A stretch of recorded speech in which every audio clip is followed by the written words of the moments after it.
right. Any questions or comments from LAO or Finance? Amber DG, Legislative Analyst's Office.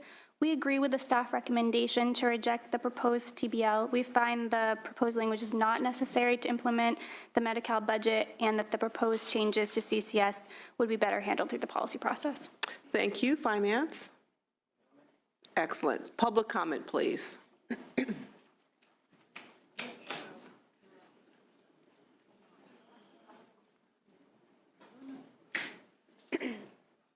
Good morning. Good morning. I'd ask everyone to attempt to limit your comments to 1 minute, please. Good morning. My name is J.C. Aguirre, and I'm 13 years old. I'm blind and deaf on my left side, and I have multiple spinal deformations. Because of these birth defects, I've had 18 surgeries. I want to express my concern with the CCS item that has been placed in the budget bill. I have both CCS and Medi-Cal, so with CCS, if I experience symptoms related to the fusions of my neck, such as loss of bladder control, all I do is call up my neurologist and he'll get me in right away. This can be very serious, and it's hard for someone like me to have to wait. And with Medi-Cal, in 2014, I fell, and so I had pelvic pain and difficulty urinating. So we called up my clinic and we got scheduled with a physician's assistant because I didn't have a primary care doctor. I took a urine test and he looked me over and he gave me a prescription. So we went home, and a few days later I had to go to the emergency room because I was unable to walk. When you're dealing with Medi-Cal, you have to see a primary care doctor. Then they give you a referral that the managed healthcare plan must authorize, and then you get to see the specialist. By the time all that paperwork is filled out, I could be paralyzed or dead, and so that's a little scary, if you know what I mean. I'm just worried that access to primary care and specialty doctors is only going to get harder and take even longer than it already does. CCS provides highly trained specialists who understand my condition and me and are accessible right away when I need them. I don't see how Medi-Cal managed care will be able to maintain the same standard of care that I've received under CCS. I believe families need time to participate in the legislative process and to comment on the impact the whole child model will have on them. If we don't have an opportunity to speak out about the decisions that are to be made for us, what hope do we have that we will receive the same quality of care? Public input in the legislative review is very important and critical in a transition such as the one that the Department of Healthcare Services is proposing. I ask that you please remove the budget trailer language from the budget trailer bill so that we can have a chance to comment rather than rushing to make changes that could put children like me at risk. Thank you very much. Could you share your name with me again? J.C. Aguirre. Mr. Aguirre, Senator Monning and I do not believe that you're 13. Because you see, I have a 13-year-old. And I know.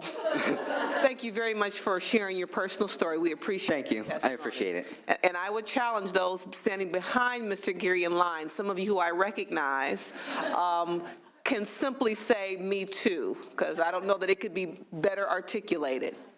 Yes, please, next witness. Well, with that, yeah, no, that's a really tough act to follow. Michelle Cabrera with SEIU California. We also oppose the department's proposed trailer bill language and urge the committee to accept the staff recommendation to reject the trailer bill and to work with us in the policy process on an alternative. Thank you. Thank you. Next witness, please. Hi, my name is Vanessa Garcia. I'm a senior public health nurse with the County of San Diego, and I work at CCS for 2 years. And I would request as well as the committee to reject the trailer bill language and to accept the committee's recommendation and to go into the policy bill. Thank you, appreciate it. Next witness? My name is Cherie Trimble, and I work in LA County at CCS. I've been a nurse for 28 years, a registered nurse at CCS for 16 years. And this young gentleman, he's our patient, and we take care of these patients and the families as well. And we recommend that you reject the bill also. Thank you. And can I just say one more thing about the managed care plan? We work with the managed care plan every day. They call us about their patients, things that they should handle and they want us to handle. We basically do their work and make these referrals on things that they should do, but we have to do this as a nurse case manager. We call the families. A leukemia patient just diagnosed, before that patient goes home, we have called the family, we've coordinated all the care. The parent doesn't have to worry about anything because we take care of that. So thank you. Thank you very much. Next witness? Hi, my name is Deborah Harvey. I am a nurse case manager for California Children's Services in Los Angeles. I'm also a member of the SEIU 721. And I would like to also say that I do not support the trailer bill, and I support this going into a policy bill. And I love this young man. He is one of our patients. And I just want to say really quickly that you can't replace the nurses with the managed care clerks. They don't have the medical background. They don't have the nursing background. They don't understand the patients and the clients the way that we do. And we can't be replaced by managed care. Thank you. Next witness, please. Hi, my name is Elaine Lopez, and I've worked as a registered nurse for LA County for 32 years, and I've been with the CCS program for 16 years. And I just want to say we do not support the trailer language bill. We support keeping the CCS program in a policy bill. And thank you. Thank you. Next witness?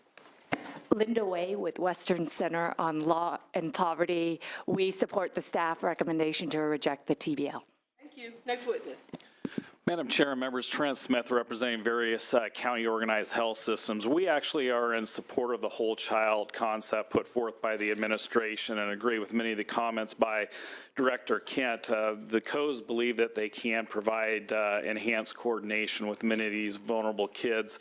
However, we are working at the local level with many of the stakeholders in their areas.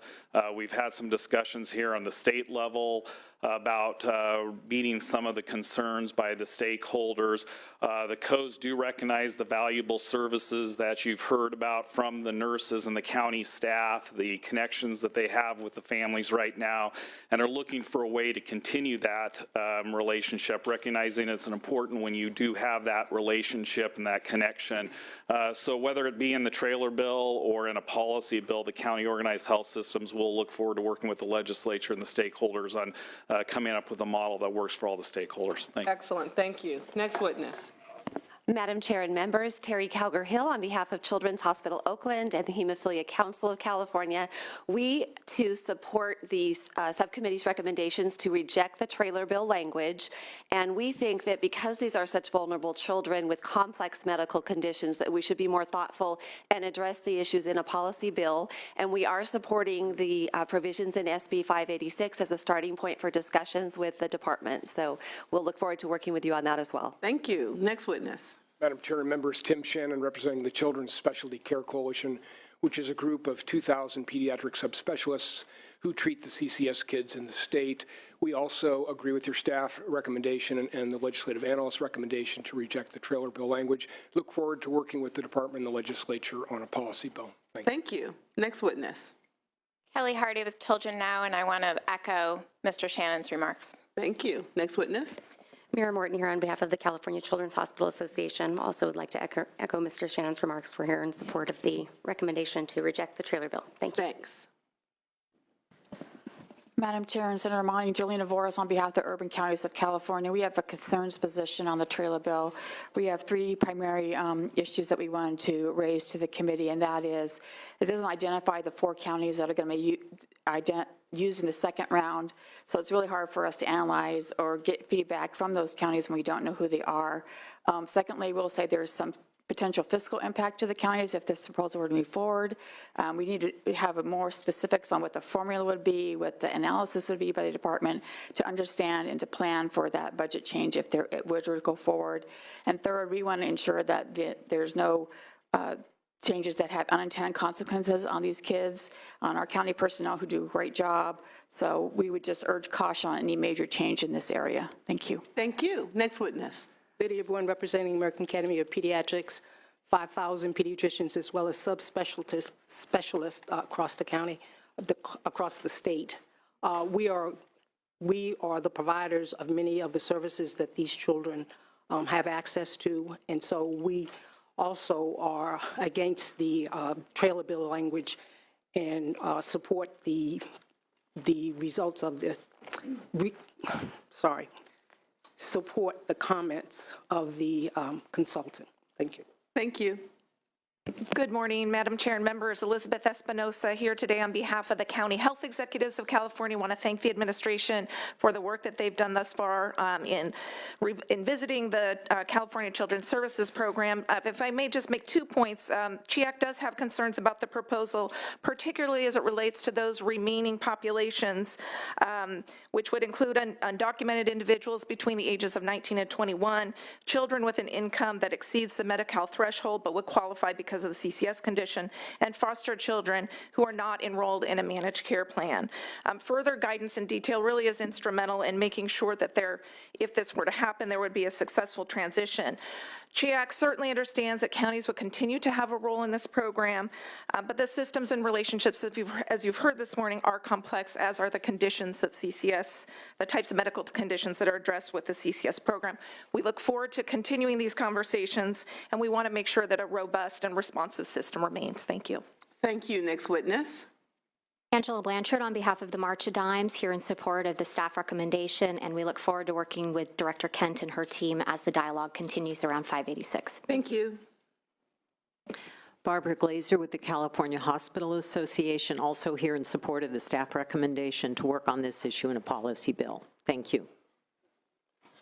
Tony Anderson, Director of the ARC California and United Cerebral Palsy, representing people with developmental disabilities, in support of the committee staff recommendation. Thank you. Jim Gross on behalf of the Cystic Fibrosis Foundation in support of the staff recommendation. Thank you. Next witness. Janice Canallen, Children's Defense Fund of California, in support of the staff recommendation. Kathy Dressler with the Children's Partnership, me too. Libby Sanchez, Laborers Local 777 and 792, here to support the staff recommendation to reject the TBL. Thank you. Jerry Jeffrey, representing the California Chronic Care Coalition. The coalition supports the staff recommendation. Kristen Jacobson, representing myself as a parent of a child who was a beneficiary of the CCS medical therapy unit, and the care that he got was completely life-changing, and I do not think that he would be where he is today if he were to have gone through a managed care system. The timing of his progress was so critical. He was diagnosed with cerebral palsy when he was 6 months old, and we were told he probably would never walk, or if he did, it would be with a significant limp because he was quite severe to have been caught that early.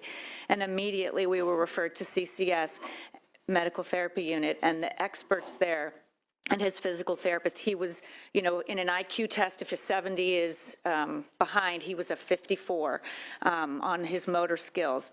And they worked with him. He was not reciprocally calling. He was dragging his left side of his body. And these experts just worked tirelessly and helped him to reciprocally crawl in the critical period where he was developing it. So he didn't miss a single other milestone. If he'd been on a waiting list, even for 2 or 3 months, he might have today be still as asymmetrical as he was. And instead, he had a tremendously miraculous recovery. He was with CCS till he was about 4.5.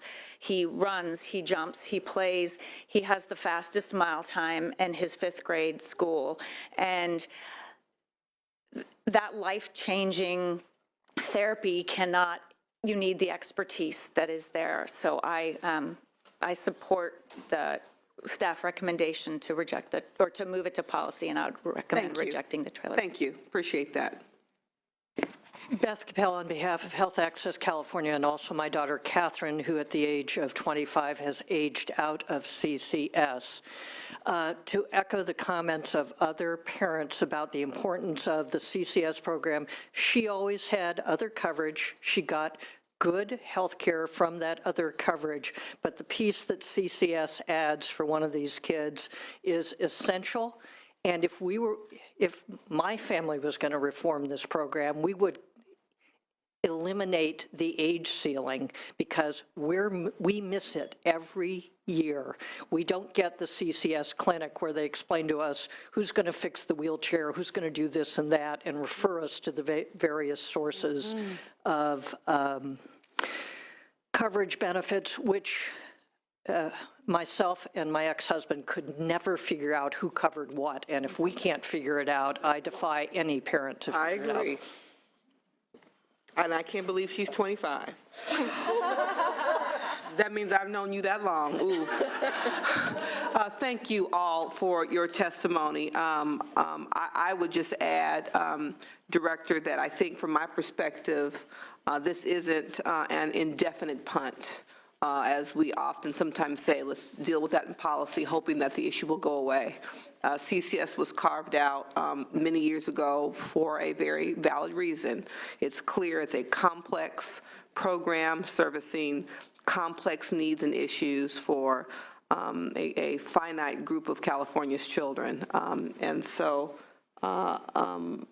with the support of Senator Monning, we will reject the proposed trailer bill language at this time. And we'll continue to work closely in being engaged in the policy process around this program, given the kind of scope of this committee.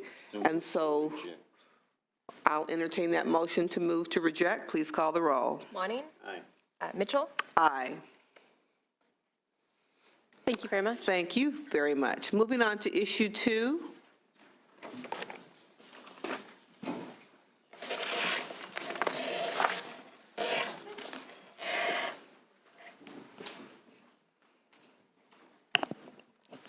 Good morning. I'm Karen Johnson, Chief Deputy Director, Department of Healthcare Services Policy and Program Support. And with me is also Melody Hayes, who is the Project Director for our CAMIS, California Medicaid Management Information. I was going to ask, you know, only Department of Healthcare Services do we pronounce all these acronyms differently.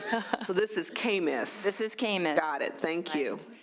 So I was asked to provide an overview of this issue. So in May of 2010, DHCS awarded the CAMIS contract to ACS, which was later acquired by Xerox, to provide maintenance and operations, as well as to do replacement of the CAMIS system. In October of 2011, our department successfully completed the transition of the legacy operations from one vendor to the current vendor. We process, this is in our fee-for-service system, we have processed 236 consecutive weeks of check write that probably equates to about over $100 billion for those individuals that are participating in our fee-for-service system. In October of 2012, we began the system replacement activities with our vendor. Release 1 of the system was successfully implemented in December of 2014, with the following releases to be stood up in 2015 and 2016. It was in October of 2015 that Xerox announced that they would be most unlikely not to finish the system replacement activities in Montana as well as California. As such, the department then entered into negotiations and also signed a settlement agreement that terminated the system replacement activities, and it also provides resources to the state for related cost for the cost to date as well as prospective cost. So of the $123 million settlement, the department receives $103 million in cash, as well as $15 million hardware and software, and dismisses about $5 million in claims related to our provider application and validation enrollment, as well as terminates all other claims and offsets. So the current contract will now end in March of 2020, with operations ceasing in September of 2019. So this resource request that we have, which is 24 positions, equates to about $3.4 million, is to conduct those closeout activities for the Xerox portion of the system replacement activities, and also being able to identify salvageable assets, things that we can leverage and perhaps stand up. We also need to start procurement for a new contract, on business operations and maintaining the legacy system, which is continuously, providing our check right on a weekly basis. And plus, these resources will provide for reevaluation approach, to replace the legacy system. So I will pause there and open it up for questions. Senator Bonnie, anything? I'm going to try my best not to get on my IT soapbox, but do you have any concerns about the capacity and the sustainability of the legacy system until we can go through the process of identifying a new vendor and moving forward? I believe that we have identified some concerns, but we'll be addressing that, and some of these resources may assist us with assuring that those things will be maintained on a go-forward basis. And Melanie, I don't know if there's anything further to add to that. Yes, we have an ongoing effort to make sure that our legacy system remains stable and that we have the current technology, at least in the current version of the technology that it does run in. So we work very closely with the vendor, and they're still going to be required to maintain the current versions of the software to ensure the legacy continues to run. And then as we do our reprocurement, we will still have that same process in place to ensure the legacy runs stable until we are able to replace it completely. And I would assume, based on this experience with Xerox, they would not be a vendor that the department would be open to receiving a bid from in the future? I believe under the procurement guidelines that they will be able to participate in the process in the future. LAO or Finance, any comment? Any public comment? I'll entertain a motion to approve the staff recommendation. So moved. Thank you. Call the roll. Monning? Aye. Mitchell? Aye. Thank you. Thank you. Why would I let Xerox bid for?